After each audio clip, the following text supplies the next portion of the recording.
You're not supposed to be happy, and you're not supposed to be content, and you're not supposed to be satisfied. Because you're sitting there going, why am I not happy? Why am I not satisfied? Why am I so miserable? That's exactly how you're supposed to be. I don't know where anyone got this idea that life was created and God created us all and built this entire world for us to sit here and just smile all day. Like children. No, you had your happy years when you were a toddler, when you got that cardboard box to play with, and you didn't appreciate them and you wasted them, and now they're all gone. You're an adult. All your happiness is gone. You're not allowed any anymore. You are supposed to feel frustrated. You're supposed to feel like there's so much that needs to be done. You're supposed to feel like you could have so much more from your life. You're supposed to feel motivated and on fire. You're supposed to feel lots of things, but not necessarily happy. I would say, although my life is basically perfect, I wouldn't call myself happy. I don't like that.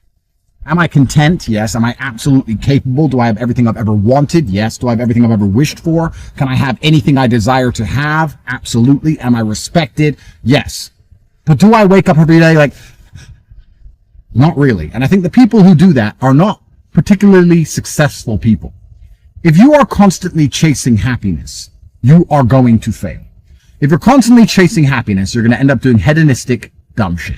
You're going to end up drinking, taking drugs, doing anything it takes to feel happy. If you're constantly chasing respect or importance, perhaps you will have a far more remarkable life filled with achievements. So you have to ask yourself, do you want to be an important man who is respected, or do you want to be happy? And this is a really interesting question. We can talk about this at length. Is Putin happy? I don't know. I mean, he has a lot on his plate. I'm sure Putin's plate is very full, but he is respected, and he is feared, and he's important, and his word matters. It's kind of interesting because I actually believe that respect is more important than happiness for men, and most men who are happy but not respected, it's temporary dumb shit. But men who are truly respected don't need to chase happiness, because when you talk, people listen. How could you be happy as a man if when you say things, nobody listens to you? You say X, and your wife ignores you, your kids ignore you, and all the men around you laugh. Oh, sure, you can take some drugs after that to be happy. But are you truly happy in your heart? No, you're going to be happy when you're respected. So stop being obsessed with this idea of happiness.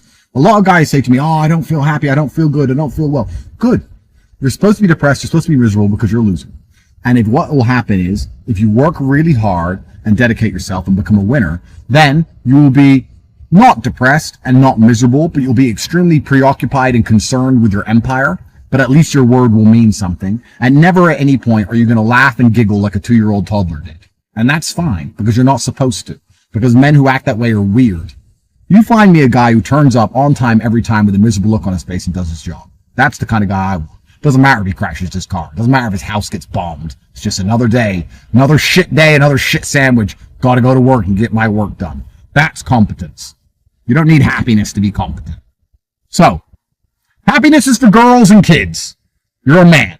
If you don't feel happy, good. You're not supposed to. You're supposed to feel respected. And you're going to do that via competence, masculine achievement, hard work, dedication, and becoming somebody worth respecting.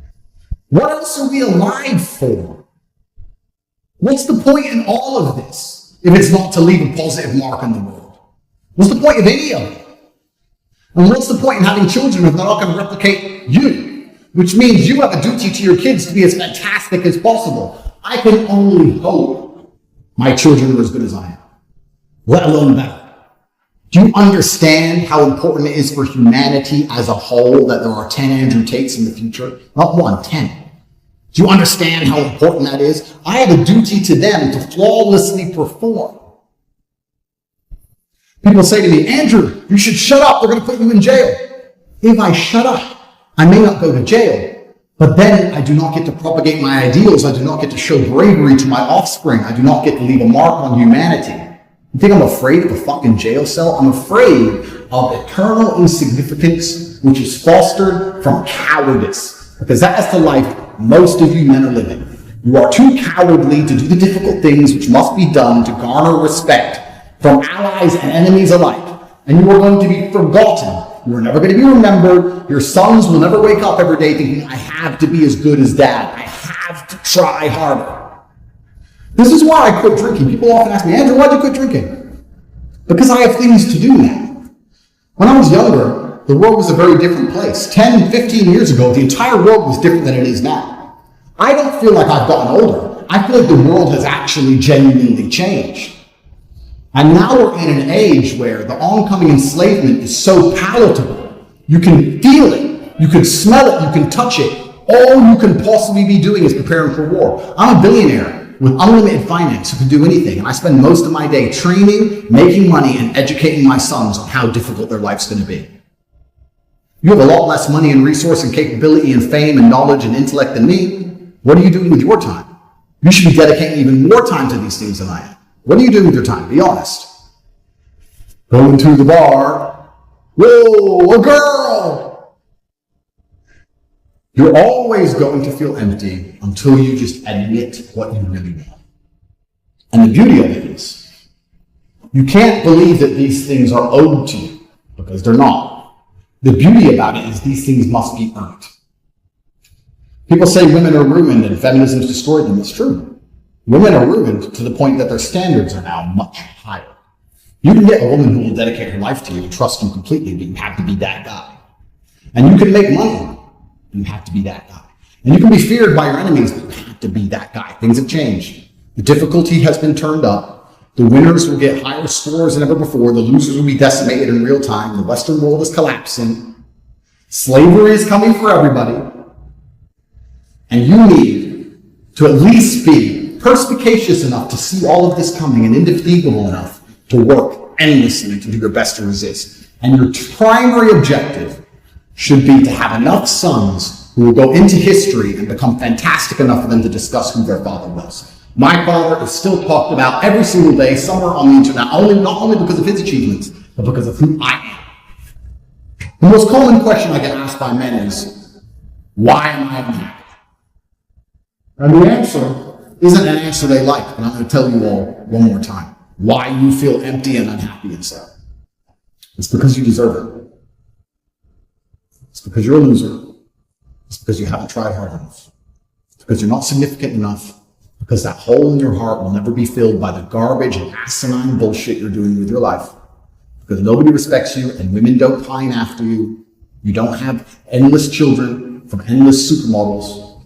You haven't achieved enough. Your name isn't respected. You're a fucking nobody. If I was you, I'd be unhappy too. And you deserve that unhappiness. And that unhappiness should be endless fire and motivation for you to do whatever it takes to get ahead. If I am outworking you and I'm already at the top of the mountain, how do you expect to ever get up here? At the absolute highest echelons of human achievement, I am still outworking you. I am not distracted by the things you're distracted by. I've got a huge head start. And if you ever want to feel truly content in your heart, if you ever want to look in the mirror and understand no matter what they do to me, if they put me in jail, if they attack me online, if they lie about me, if the BBC prints bullshit, if they Matrix attack me, if they take my money, no matter what they do to me, I'm still that guy. It's only going to be achieved via hard work. Not only do you lack fire, you lack imagination. Because when you're poor, let me tell you something poor people do all the time. You imagine. My brother and I used to sit around and talk about what could be if only we managed to get it out. How it would feel to have this car. How it would feel to be in this place. How it would feel to be famous and internationally renowned. How it would feel to go to Saint-Tropez and live on a yacht. How it would feel to be able to fly on private planes. How it would feel to not have to worry about food anymore. My brother and I used to imagine for hours. We used to talk about it. We believed in this version of reality where we somehow made it. But if you're in the middle, you don't do that. You don't want it enough to talk about it and imagine over the temporary dopamine and entertainment you can achieve from the fucking PlayStation your mother bought you because your parents have enough money for PlayStations. We didn't have one. We couldn't get one. We couldn't afford it. I'd like to be rich, but Netflix is on and the TV's on and mom's just brought me a Capri Sun. The heating's on. I'm not cold. Everything's fine. So you don't sit and imagine deep in your soul. Not only do you lack fire, not only do you lack motivation, you lack imagination. And that's why it's very important. You need to start believing you are the fucking man, even if you're not yet. Before I was world champion, I knew I was going to be world champion. You have to believe these things. Poor people imagine. escaping. And rich people have duty to their last name, which is instilled in them, so they are born and raised to be winners. Your parents are not doing that. Your parents aren't even saying you need to be rich because your last name is X. They're not saying that. They're saying, well, I want you to follow your passion and I want you to be happy, and you need to go to school, just get a degree and get a mortgage, and as long as you're happy.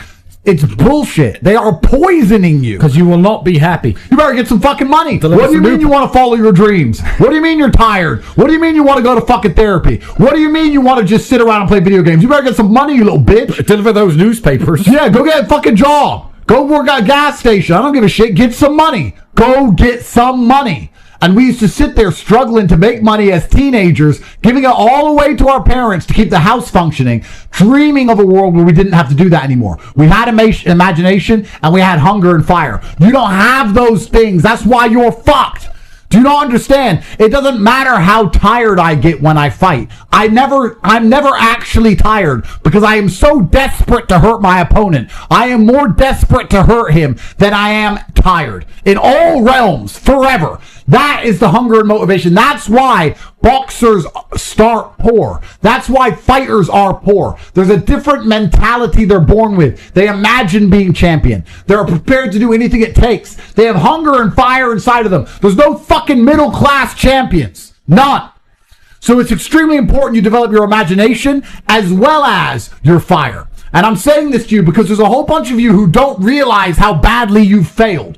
You were born somewhere in the middle, and you're still somewhere in the middle. You grew up in some middle-class fucking household. Your parents had a car. Your parents had jobs. They had a mortgage. They paid their house off. You've now moved out. You got some fucking average-ass apartment in Miami. You fuck the odd girl. You got some Audi. You make a little bit of money. You think you're a G. You're a fucking nobody. You've not even managed to surpass your parents. You haven't elevated on any level. You're exactly where they fucking were. You're at the same fucking place. And I'm telling you, unless you get into the ultra wealthy, unless you're in a position like my brother and I, where you can spend millions and millions of dollars a day for the rest of human time, eventually you're going to end up some degree of slave. You need to start imagining what actual freedom is. You need to start seeing beyond the confines of your comfort. You need to start developing the hunger it's going to take for you to elevate to the highest possible echelons and stop being enslaved by your comfort, because that's what you're enslaved by. It's extremely important.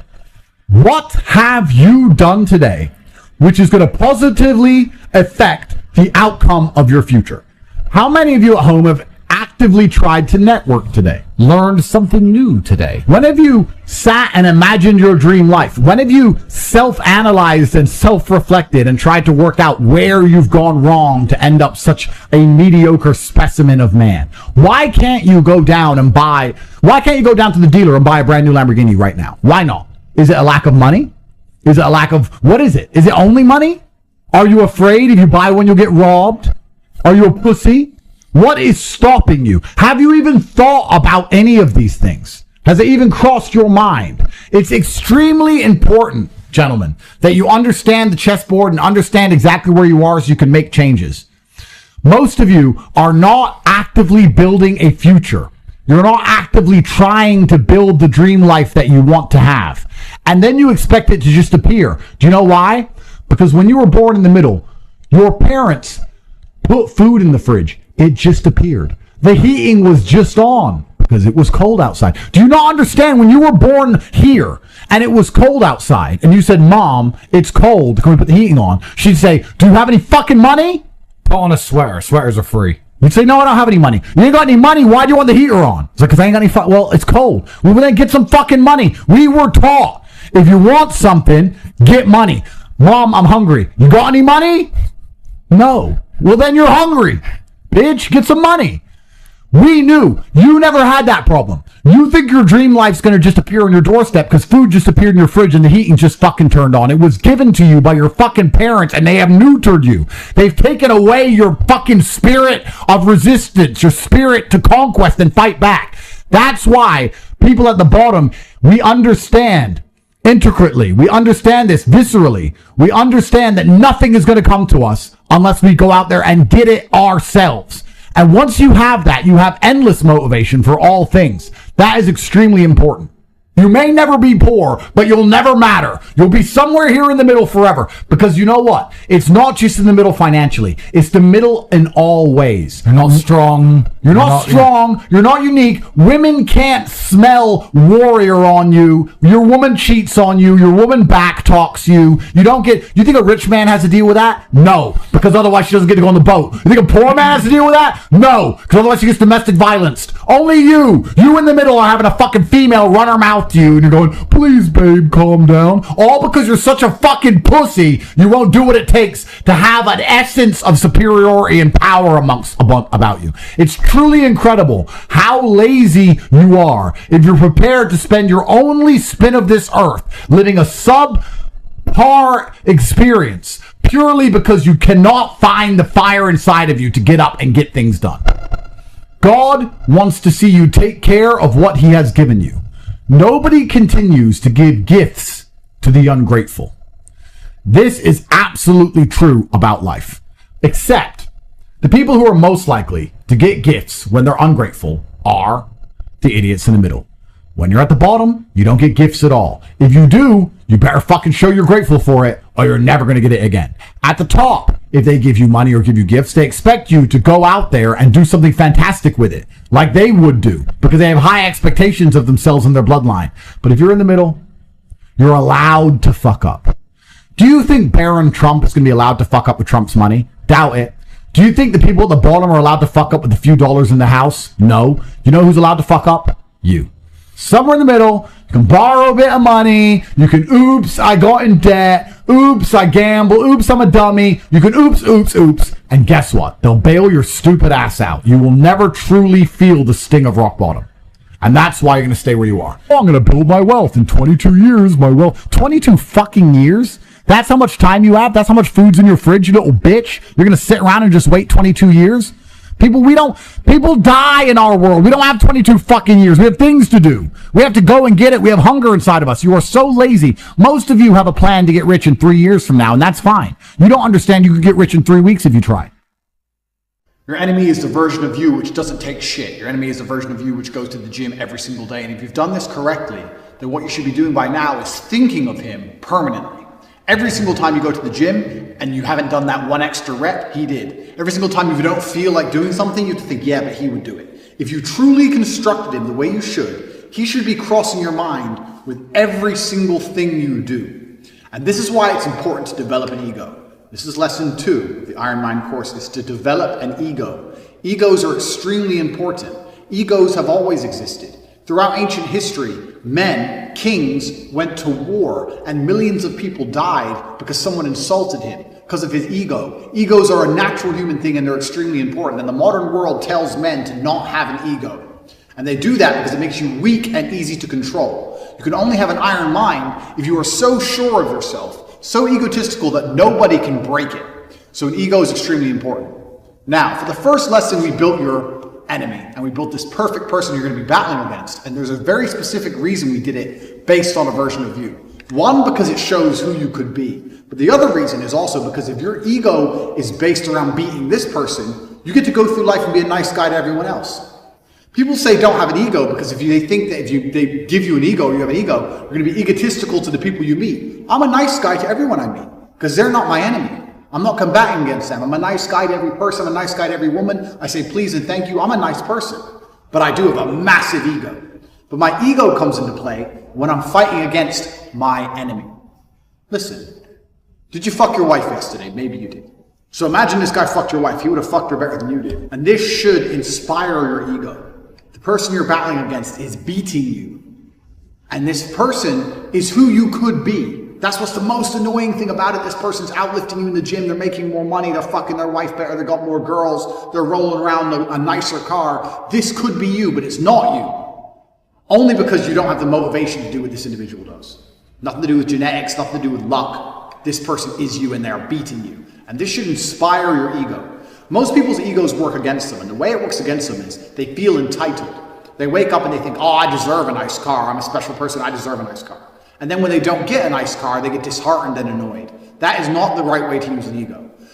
An ego should be used as in, I deserve a nice car, so I'm going to go fucking get one. That's an ego. So this person who you've built, your enemy, he has a nice car because he has worked harder than you have. So he has a nice car and you don't have one. Whose fault is that? There should be no reason, no excuse for you to not do everything that you believe you need to do to be the best person you can be if you've properly created this enemy. You've looked at this list, 25 to 30 points long, of everything this guy does. And you should look at that list and think, fuck, this is who I'm competing against. I need to start getting my shit together. And your ego should stop you from wanting to lose. Otherwise, day after day after day, you are losing to this individual. This individual is beating you day after day after day. You can't let that happen. Your ego is extremely important. And you only have one person you're competing against. And it's the person you created, which is nothing more than a better version of yourself. So day by day, you're losing this battle. And that should make you uncomfortable. It should make you nervous. It should make you anxious.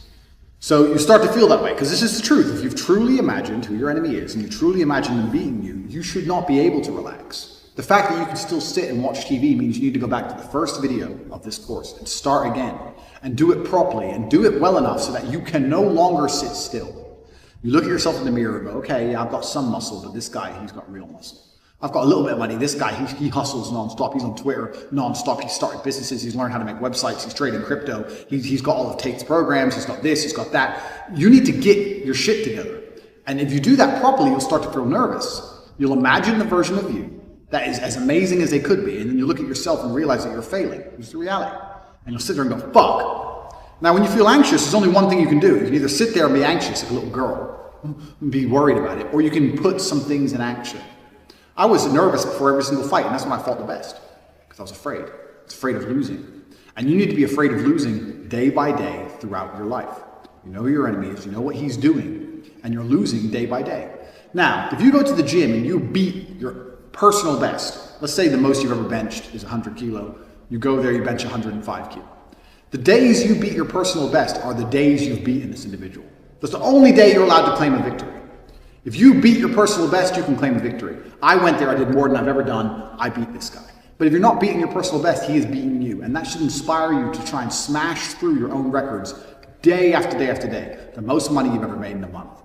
The most weight you've ever lifted. The most girls you've ever spoke to. It doesn't matter what goals you set. You have to understand that you're going to spend a lot of time losing. And all this time you're spending losing is going to damage your ego, and that's going to make you anxious and unhappy and nervous, and you're going to put all that nervous energy into smashing your personal records so you have those days of victory. Everything compounds. What most people don't understand is they think that life just changed overnight. Everything compounds. People say to me, oh, Tate, how did you become successful? I can't tell you the one thing that made me successful. I was always driven, motivated. I understood how to make good connections. I looked after the people who looked after me. I always knew what the right thing to do was. I didn't drink for many years of my life. I didn't do this. I didn't do that. But I did do this. And it all comes together to success. It's not about one thing. A lot of people go through life with a very average attitude to life, and they wait for their one big break. Yeah, maybe you'll get it, but that's not the reality. If you're hoping for a big break, you may as well just keep buying the lottery tickets. You have to build your big break. And you're going to do that with 1,000 tiny victories.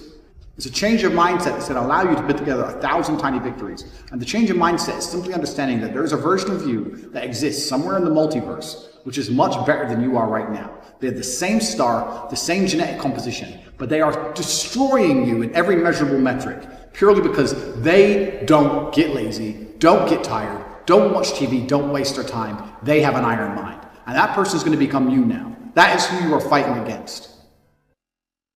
Living this great life, you're doing everything you're supposed to do, but deep inside, when you look in the mirror at night, you know you are sad.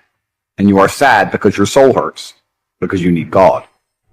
When God becomes your ally, then no moral man is worth fear or even respect. I will destroy any moral man on the planet. I fear one person, and that is God alone. So God just broke your heart on purpose to show you that the way you're living your life and the man you are simply are not good enough. What have you changed since? You need to get up and work so hard that even in the eyes of God, he is proud of you. God loves his creations, which show him their true potential and beauty. By getting up and trying your absolute best and becoming a man of moral standing, he will reward you and bless you. You are wasting your energy. Heartbreak is unlimited motivation. If I was heartbroken, I'd be in the gym every morning. I'd be a beast. I'd be running. I'd be working. I couldn't sleep. I'd be an absolute animal. I became me through tedious, arduous, difficult, never-ending work. You're failing God. If you were the best version of yourself and you were waking up every day trying your absolute best to be a unique and special individual, then you would not be failing God any longer, and he would not plague you with this bad luck. And you need to become a formidable force of man that cannot be replaced or replicated anywhere else on God's green earth. That's what you must do. This is going to repeat endlessly. It's a cycle that will not fucking change until you take the message from God and become the man you're supposed to be. If you wake up each day and go, I don't owe anybody anything, I don't have to prove anything to anybody, then you are a loser, because you are absolutely not the incorrect. You must prove yourself to other people. You must prove yourself to God. God hates the lazy. He can't stand them. If he gives you all these genetic dispositions and these natural God-given gifts, if you have 2 arms and 2 legs and you can think, and you're not trying your absolute best, that's the reason you're not lucky. He doesn't like you. He likes the people which show him the beauty of his own creation. He likes to give somebody building blocks and them to build something amazing. It's the best thing about being a man. You get to build who you are, right? You can decide if you want to be a funny comedian or a musician or a kickboxing world champion or fight the Matrix. You can decide whatever you want to be. I've never seen anybody dedicate themselves to something completely and fail. I've never seen somebody eat right, go to the gym every day, train really hard, and not be in good shape. I've literally never seen it. The universe is extremely giving. If you actually try, and you actually want it, and you're actually not making excuses, lying, talking shit, you're going to get what you want. So when I see people who don't have what they want, I consider them losers. And this may be elitist. I understand that.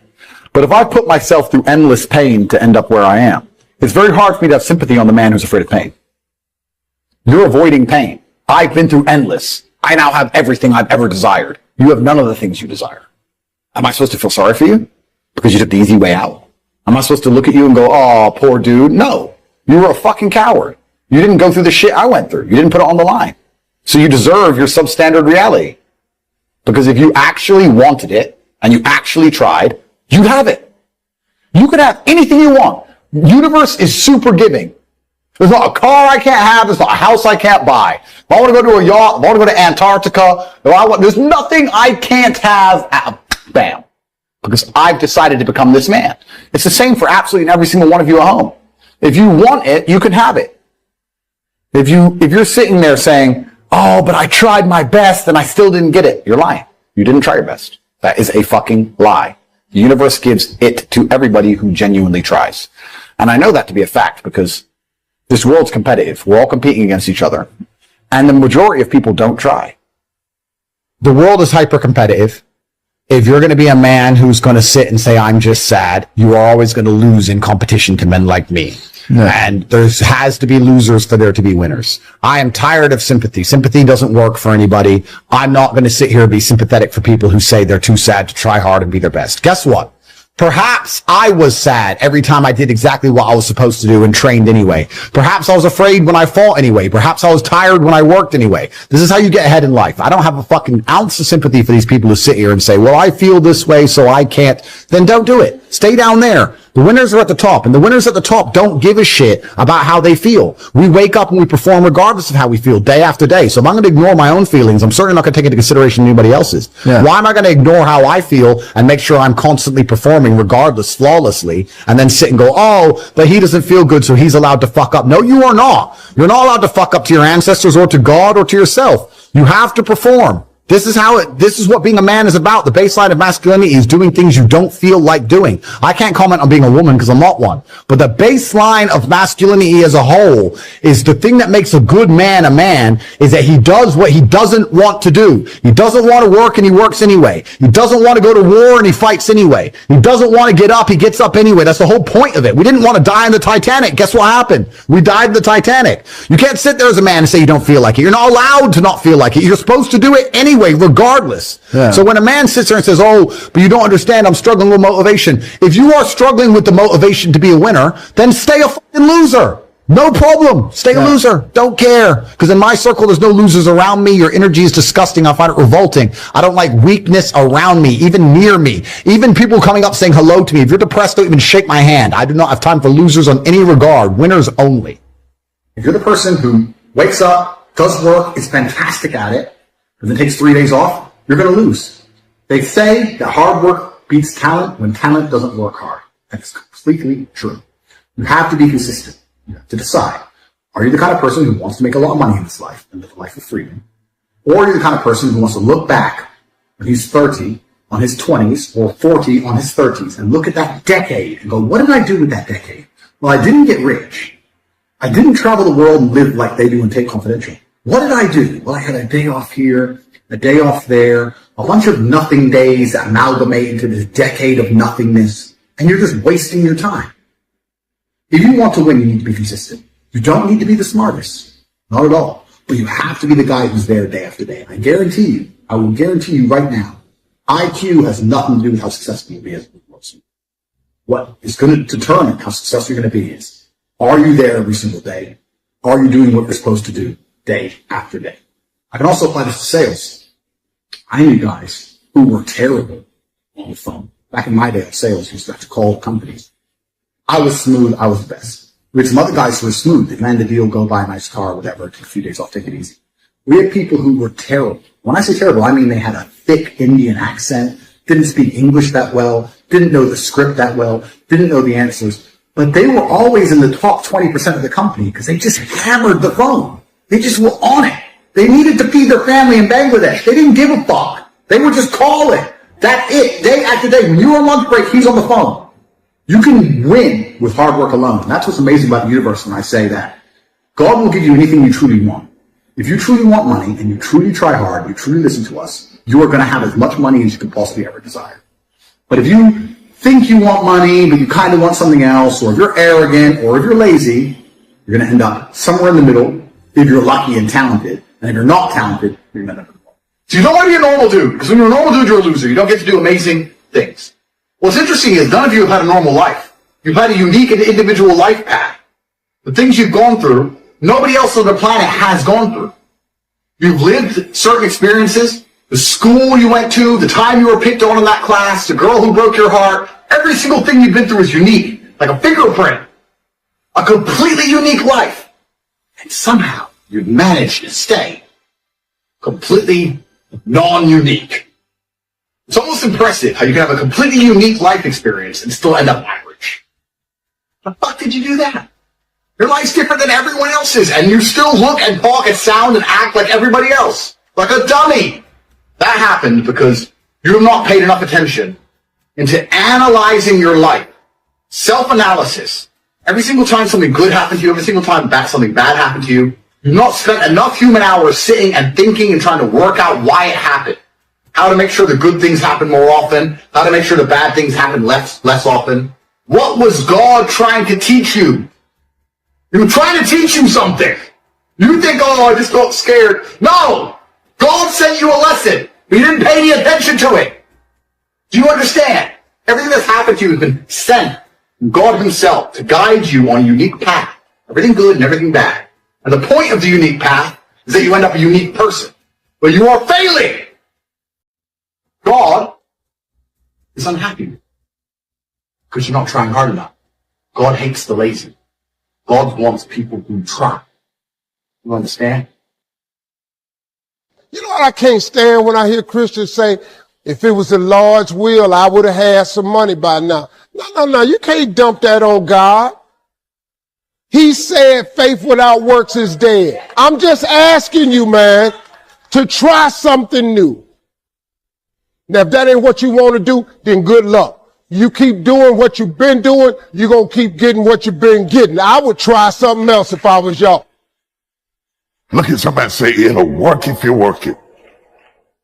Work it. I started my church with 7 people in a building, cooking ribs and chicken to pay the rent. When they were calling me the boy pastor, and they were making fun of me and said I would never be nothing.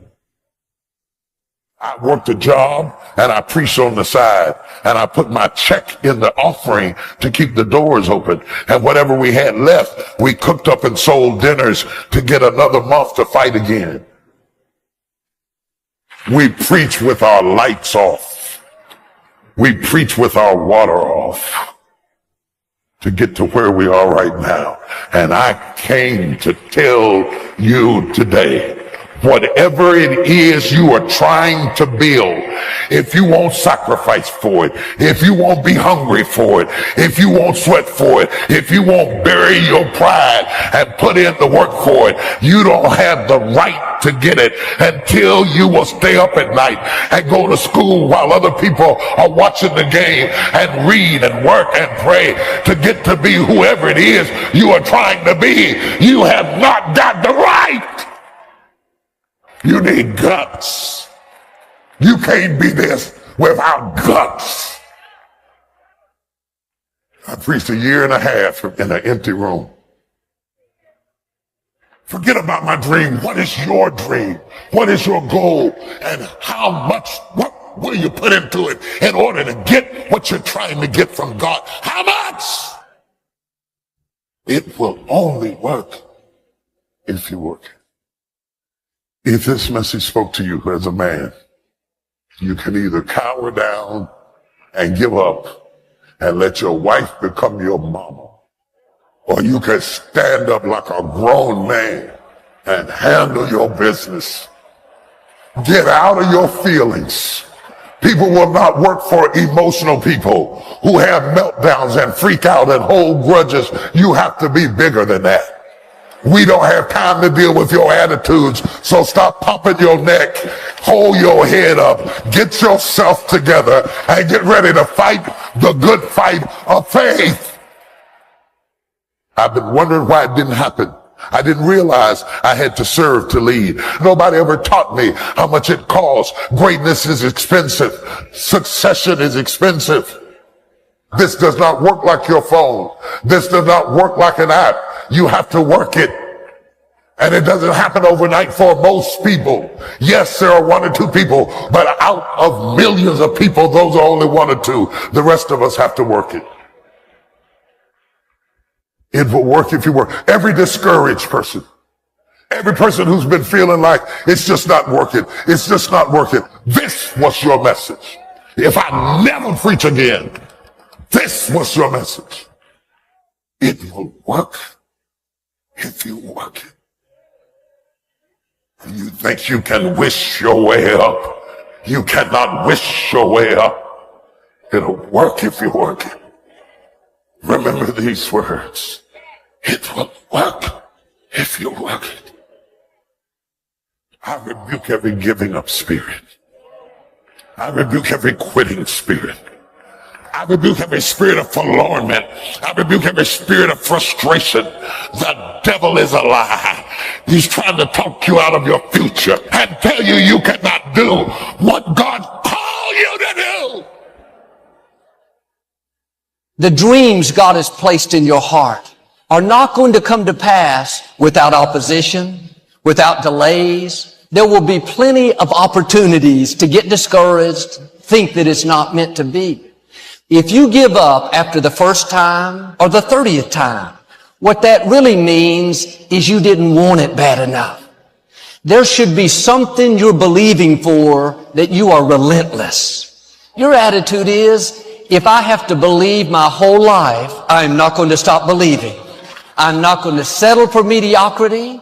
I'm going to keep pursuing what God put in my heart. Normal people would give up, but you're not normal. You want it on another level. How bad do you want what God has put in your heart? Bad enough to do the right thing when the wrong thing is happening?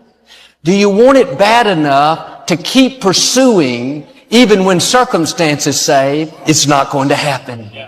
If you're overcome by problems, you let circumstances push you down, people talk you out of it, you're not going to have the strength to sustain where God is taking you. You have to be more determined than the opposition. If you give up every time things don't go your way, you didn't want it bad enough. Are you letting people talk you out of what God put in your heart? You can't get well. You saw the report.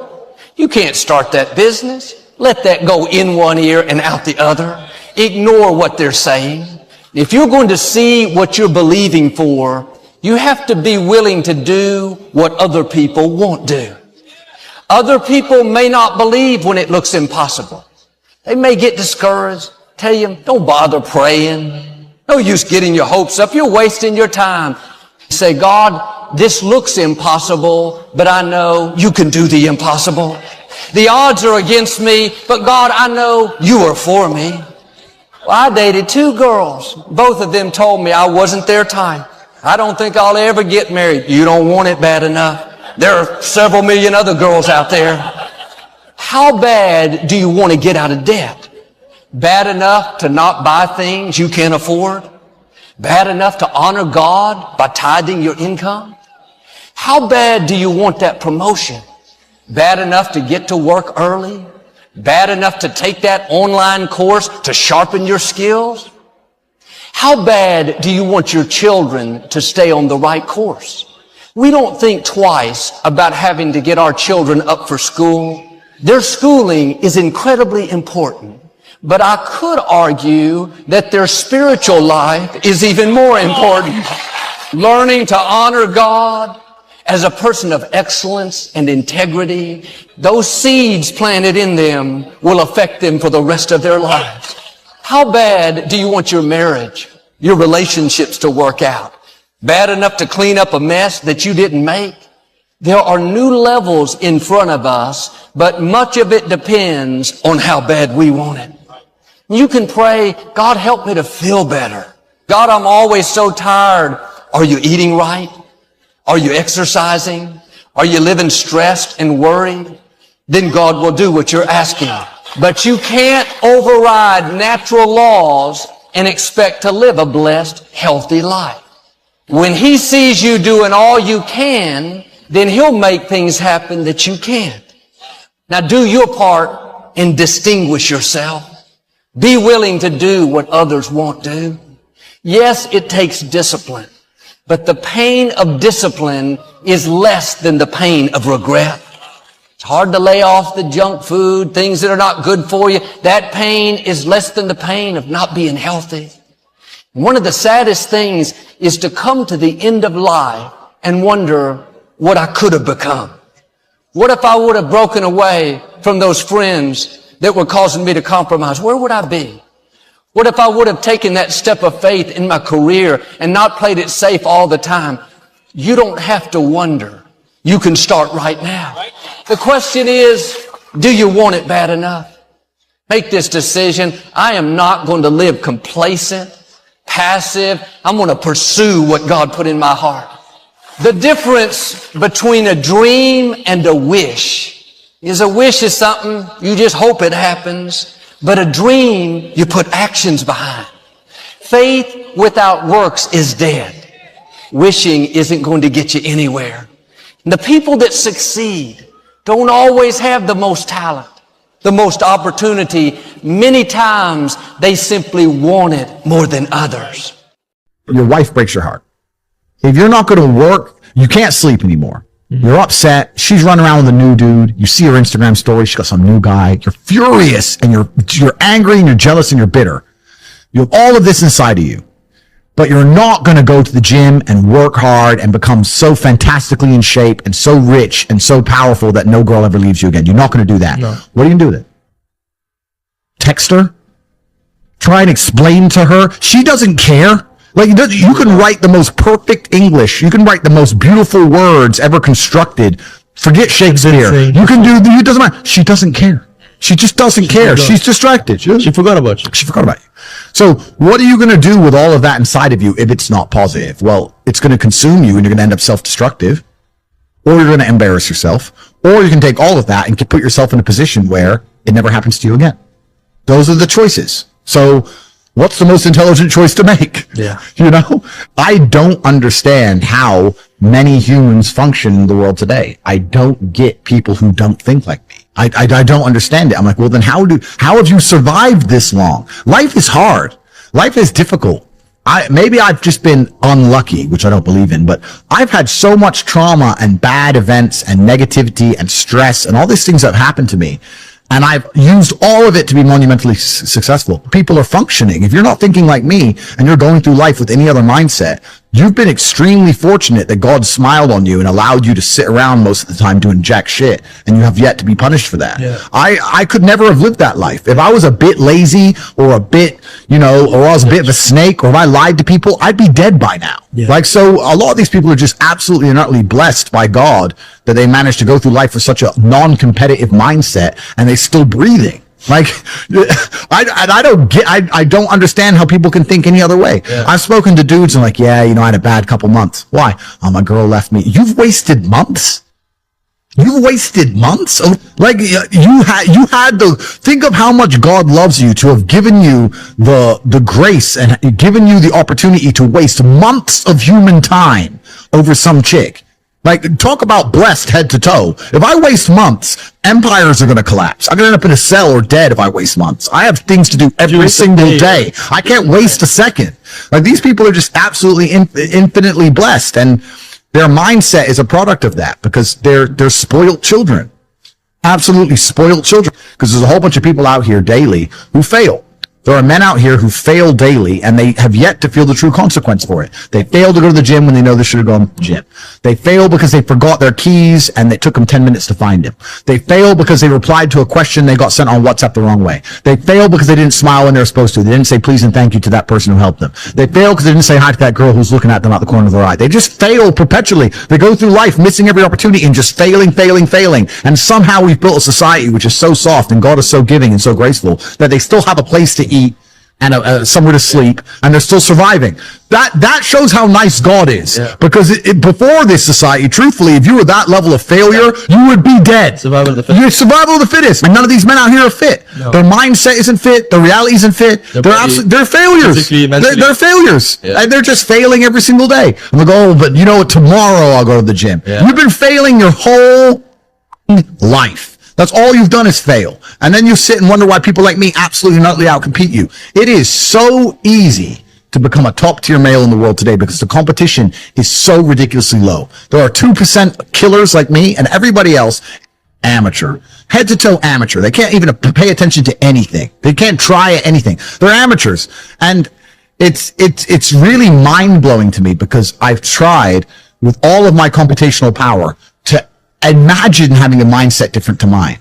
And I just can't see a reality worth having. I can't see a reality worth living. I can't see how you're going to build a life worth experiencing if you have any other mindset. I've never seen somebody massively succeed and they didn't believe in themselves, ever. I've never seen somebody who just allows life to happen to them and become blown off course by some sadness, end up doing massively monumental and important things. I've never seen it. It does, and it's never going to happen.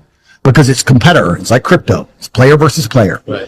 I can sit here right now at power. I can sit here right now and recall events that will prevent me from sleeping for 2 to 3 days. That gives me a superpower that other men do not have. They want to go to sleep. They're tired. I can stop being tired for days at a time. I can just have a thought. I can remember. I can sit, close my eyes, and use the power of my brain to vividly remember events, and I will not sleep for days. And when people come to me and say, oh, this happened, I'm really sad, or my heart broke, or this bad thing happened to me, I say, good. Thank the Lord that he's given you this endless source of motivation. You're wasting it. That's your problem. But it's been given to you. Nitrous oxide has been given to you. You just have to use it in the correct way. So I'm the luckiest man in the world because all the bad things that happened to me have given me all the building blocks to become the most fantastic man on the face of the planet. Grief. No one escapes it. Not the rich, not the poor. Not the famous, not the infamous. Grief is a natural response to loss. Often the pain of loss can feel overwhelming. You may have all kinds of unexpected emotions. You can be angry. You can have disbelief. You can have guilt. There isn't a person listening to me who hasn't encountered grief. You've lost somebody. You've been through some things. Maybe it was the loss of an opportunity. Maybe it was the slow disintegration of a relationship that was once a source of love, and now it is a source of pain. No tear ducts will go unused in this life. The moment the doctor slapped your bottom, you came out of your mama crying. There is no way around it. There is no injection for grief. No medication for grief. It doesn't matter how intellectual you might be, how wealthy, or even how spiritual you may be. Grief without discrimination comes to everybody. Don't let these people deceive you that they are so spiritual they don't know what it is to have grief. They are liars. Every last one of them are absolute liars. While grief is common to all of us, prolonged grief can be physically and emotionally debilitating. Can affect your health. Can affect your mind. It can affect the next relationship you have because you really haven't gotten over your past relationship. How long? How long will you mourn? You should have overcome your grief by now. How long will you weep? How long will you be bitter? How long will you be angry? How long will you sob and mourn and walk around enraged? What good is it getting a divorce if you're still going to be mad? If you're still going to be writing notes and wondering, did you see him? And who was he with? You are not divorced. I don't care what the paper says. You are still married. How long? God says, how long will you mourn over a door I have closed? How long will you mourn over a marriage that's over? A job that's gone?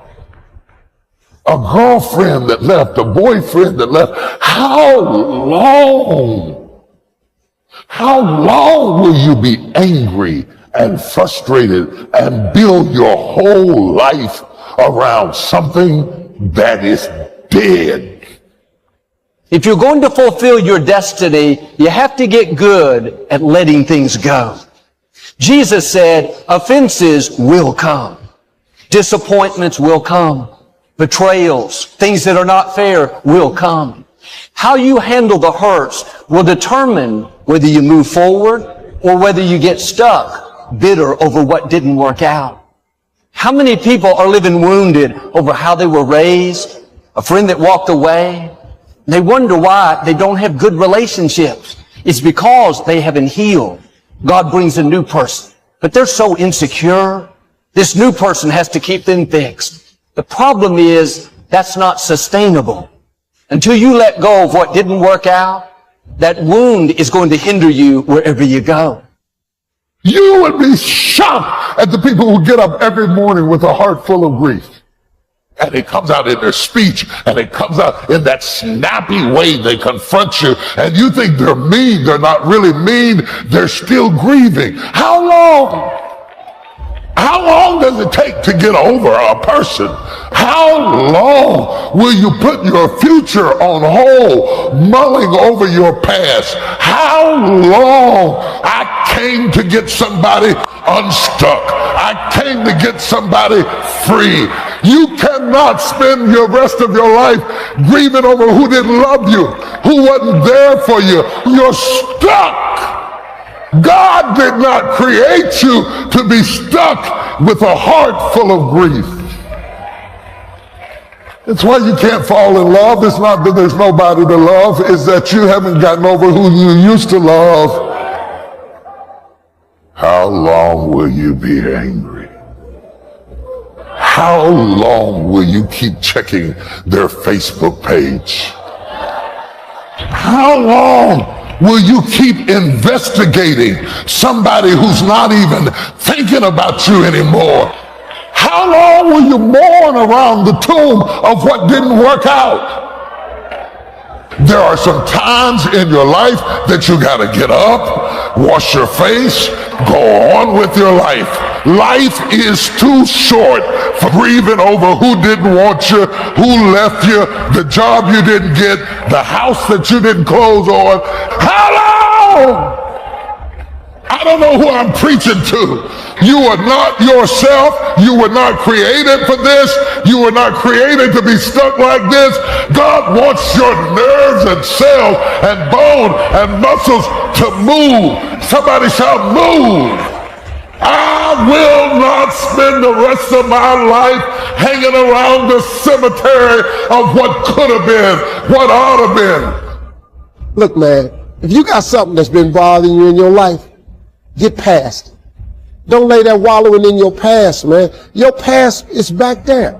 It's much more freeing when you learn to let things go. Wasn't fair? That's okay. God will be your vindicator.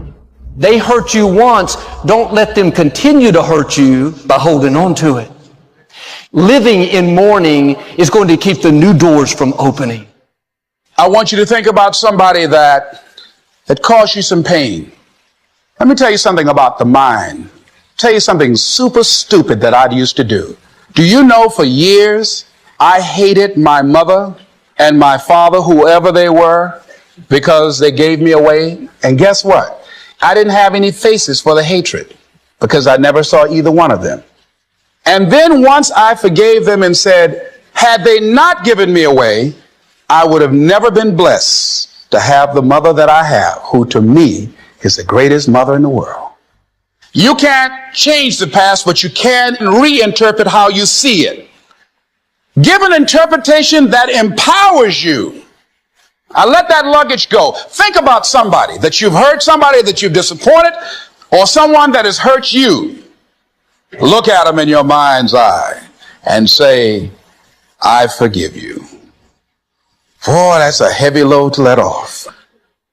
I want you to live in a continual process of forgiveness. Every day we should be ready to forgive. I've learned life is full of wounded people. At times they'll be disrespectful. They'll say things they shouldn't. You can't stop the offense from coming, but you can keep it from getting down in you. Joel, I can't forgive them. You don't know what they did. You're not doing it for their sake. You're doing it for your sake. Let it go. You have to give it to God.